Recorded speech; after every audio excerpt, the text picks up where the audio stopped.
Welcome back to Inglés 4.0, the radio show. Let's go!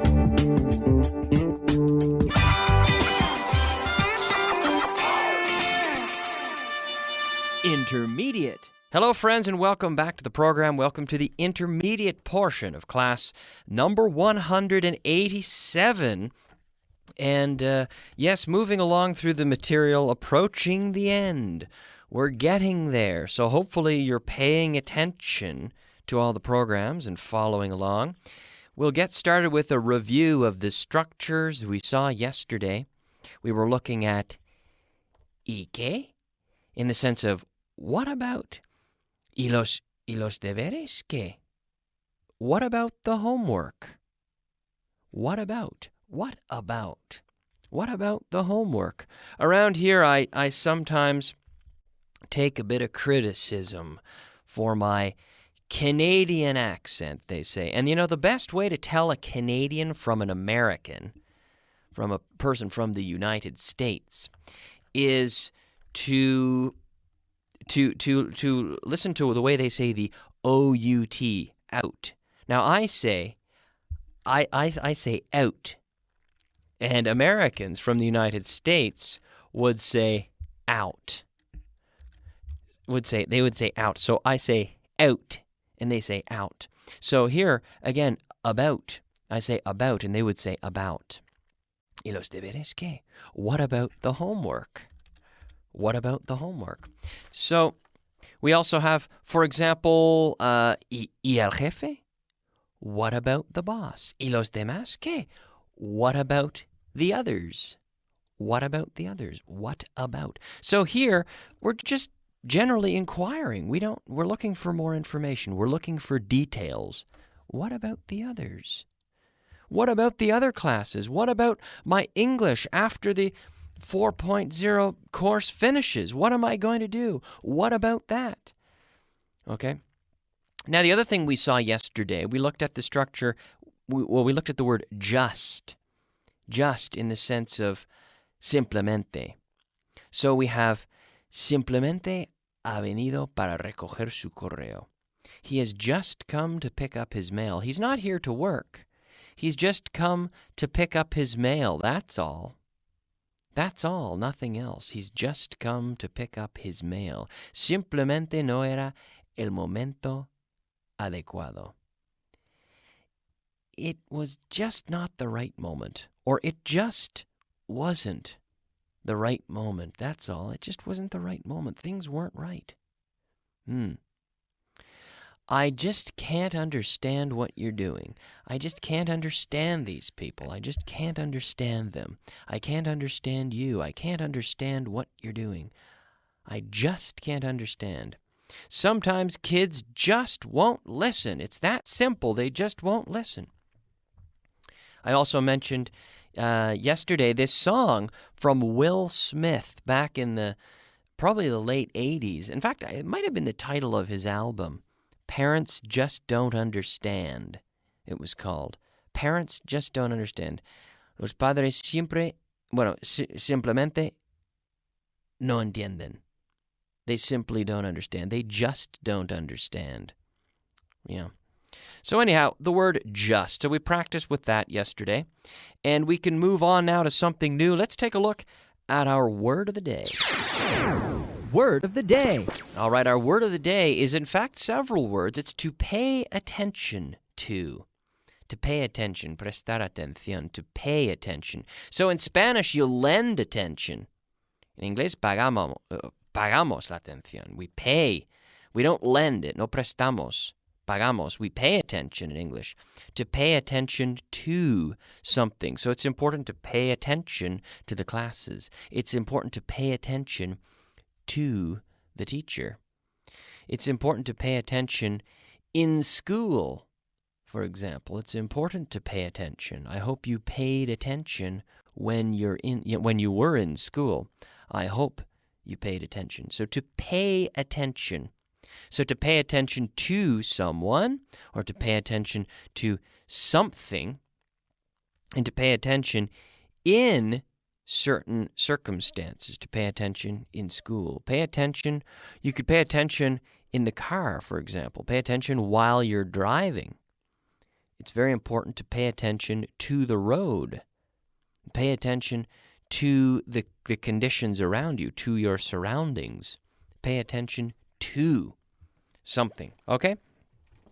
Now, as we move into the new material for class 187, we see the verb to keep, which has a few meanings, really. Here, we see guardar, to keep, to essentially to hold or retain in one's possession. I keep a lot of old papers in my house.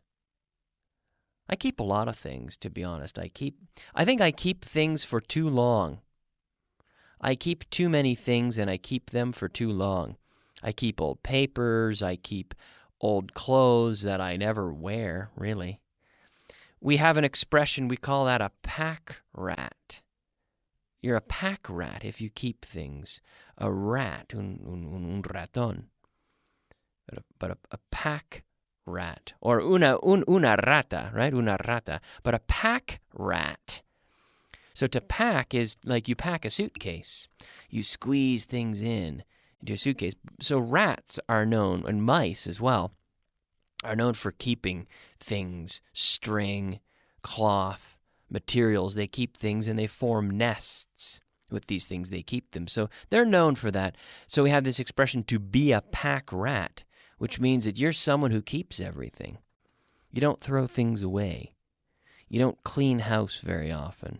You're a pack rat. Sometimes I think I am a pack rat. I keep too many things, and I keep things for too long. So guardar, to hold or retain in one's possession, let's say, to keep. Every day I keep, yesterday I kept. Lately I have kept. Now we also have a meaning to keep plus gerund, keep going, keep studying, keep doing it, keep learning, keep practicing, keep studying, so to continue doing something, no dejar de hacer algo. I hope you'll keep listening to this show until the end.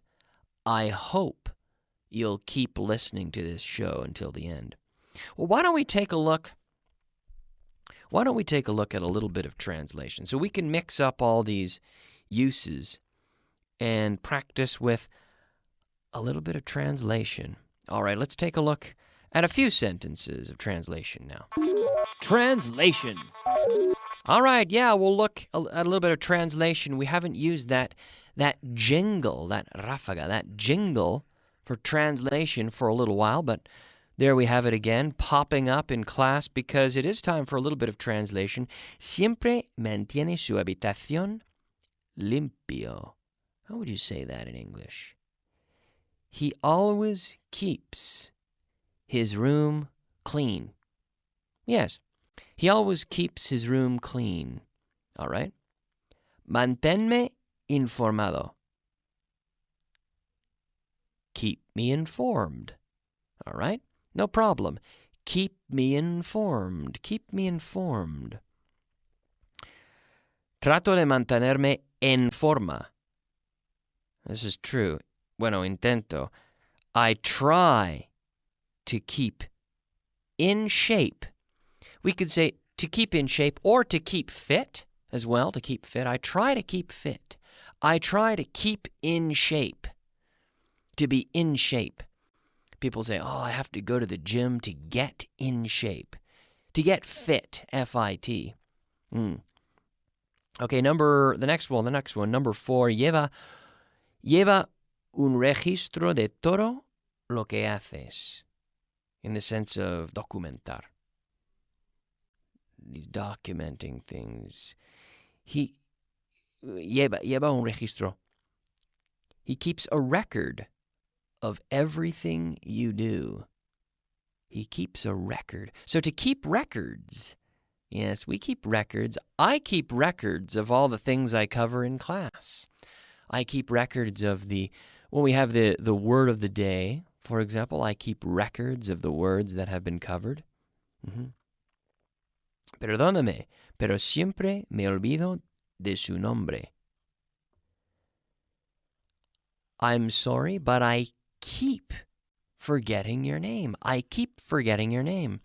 I won't stop forgetting it. I keep forgetting it. I keep forgetting your name. No faltaré a mi palabra. La mantendré. La mantendré. I'll keep my word, we say. So to keep your word is to do what you promise that you'll do. I'll keep my word. No faltaré a mi palabra. I'll keep my word. I do. I try to keep my word. If I promise I'm going to do something, I really do make an effort to do it. It's very important. I'll keep my word. All right, there you go. So a little bit of translation, mixing these forms with the verb to keep. Now we can move on and take a look at our vocabulary of the day. Vocabulary of the day. All right, it is time for our vocabulary, our 5 words of the day. The first word, adelante. Adelante. Nacho, how do you say adelante in English? Do you know? Go ahead, we say, right? Go ahead. Adelante. Every time I come into the radio station, do you know what the receptionist Lucy says to me? Adelante, Kyle, adelante. And I say, thanks, Lucy. Go ahead. Go ahead, she says. Yeah. All right. And then we have culpable. Culpable, to be guilty. Guilty. Yes. The opposite of guilty, of course, is innocent. He was guilty. Kiosco. Kiosco. This is a newsstand. Newsstand. Yes. Razonablemente. Reasonably. Reasonably. And finally, estantería. Estantería is a shelf. Shelf. Now we have that nice shelf, that SH sound, shelf. Shelf. Yes, estantería is a shelf. All right, now, as we move into the last portion of our class, we see a structure, what if? What if? What if it doesn't work? What if they don't come? What if y si? So essentially, y si. So we saw the structure before, y que. Now we have the ... there. What about my child? What about the homework? What about the other questions? ¿Y las otras preguntas qué? What about the other questions? We saw that in the last class. But now we have what if? What if? And then this is followed by the subject plus an auxiliary and the verb. What if I can't finish my homework on time? What if I can't get to the office? What if the boss is angry? Okay, so let's practice. We have a few sentences of translation. ¿Y si no puede venir? What if he can't come? What if he can't come? ¿Y si me dicen que no quedan entradas? ¿Y si me dicen que no quedan entradas? What if they tell me there are no tickets left? What if they tell me there are no tickets left? Then what am I going to do? What if? So what if they tell me there are no tickets left? Now if I said, ¿y las entradas qué? That would be, what about the tickets, right? So the structure we saw, what about, followed by a noun, what about the tickets? But here with a clause, we say, what if there are no tickets left? And what if there are no tickets left? ¿Y si se enfada porque no quiero ir? What if he gets angry because I don't want to go? What if he gets angry if I don't want to go? Now we saw the verb quedar, which is here in this sense to be left. Si no queda entradas, if there are no tickets left, to be left. So if you say, quedan dos entradas, there are 2 tickets left. With the verb to be, there are 2 tickets left. There was 1 ticket left when I arrived. What if there aren't any tickets left? What if there aren't any tickets left? There are no tickets left. There aren't any tickets left. So, quedar. Quedar can also mean to stay. Quedamos aquí. We'll stay here. We'll stay here, or let's stay here. But to be left, it's like to be remaining. There are 2 tickets left. There are 2 tickets remaining, we can say. All right, so we've seen that structure there. What if? What if? Now remember, we're linking the words together, what and if.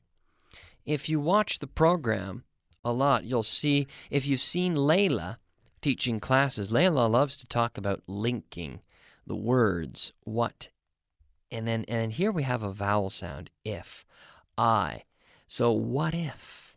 What if? And this happens every time we have a word that starts with a vowel sound, we link the previous word on. What if? What if he gets angry? What if we don't have any food left? What if it doesn't work? What if they don't come? What if she doesn't like you?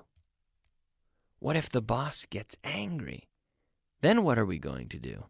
What if? All right, good. So we've seen that structure, and we will review that structure tomorrow.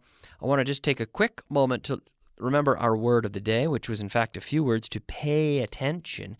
Remember to pay attention to, prestar atención, to pay attention, so in English we pay it. So it's important to pay attention. I hope that you have been paying attention through today's class. But it's time for a break. I'm going to take a break now, but I'll be back in a couple minutes with the advanced portion of today's class. We'll see you soon. Bye-bye.